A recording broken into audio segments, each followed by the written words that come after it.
l'Arc de Triomphe. L'œuvre d'Aznavour valait bien ça. En 2004, l'artiste publiait l'intégrale de sa discographie, 44 candelas, 786 enregistrements réunis dans un coffret reprenant la forme du monument de la place de l'Étoile. Depuis, il a largement dépassé le millier de chansons en français mais aussi en anglais, en italien, en allemand ou en espagnol et les 50 albums studio. Auteur, compositeur, conteur d'histoire. Il y avait de lui dans ses chansons. Mais pas seulement. Mes amis, mes amours, mes emmerdes, chantait-il en 1976, pas loin de résumer ses textes. Sa discographie gargantuesque passait d'abord par d'autres voix. Celle de Gréco d'abord qui lui prend Je hais les dimanches refusé par Pia. Première vraie chanson écrite par l'auteur qui mange alors de la vache enragée. Trop petit, trop moche.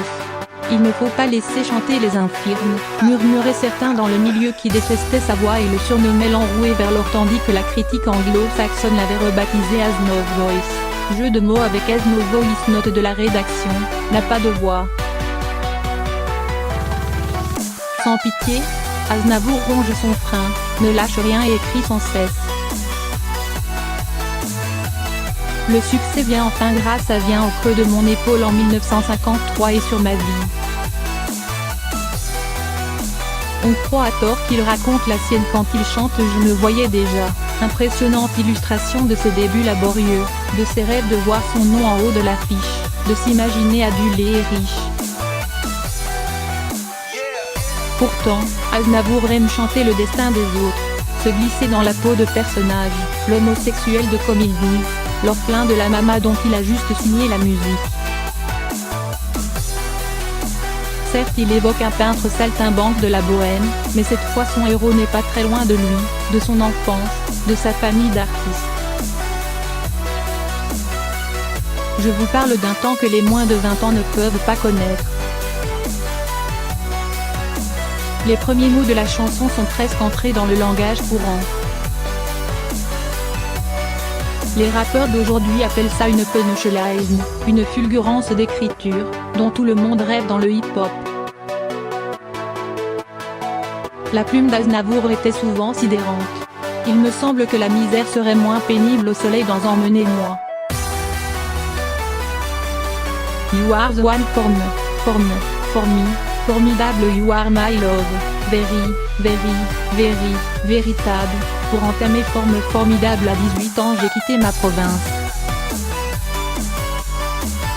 Bien décidé à empoigner la vie, point le cœur léger et le bagage mince.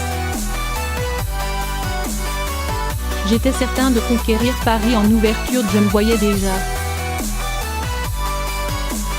En quelques phrases, Aznavour plante le décor, de manière minutieuse. Il avait une exigence, un orgueil d'écrivain, se souvient Bertrand Dical, l'auteur du livre Tout Aznavour. Quand on allait chez lui, il avait des dizaines de brouillons de textes qu'il travaillait jusqu'au dernier moment. Et c'était un auteur révolutionnaire. Il était très fier d'avoir été le premier à aborder des thèmes que la chanson française n'avait jamais explorés.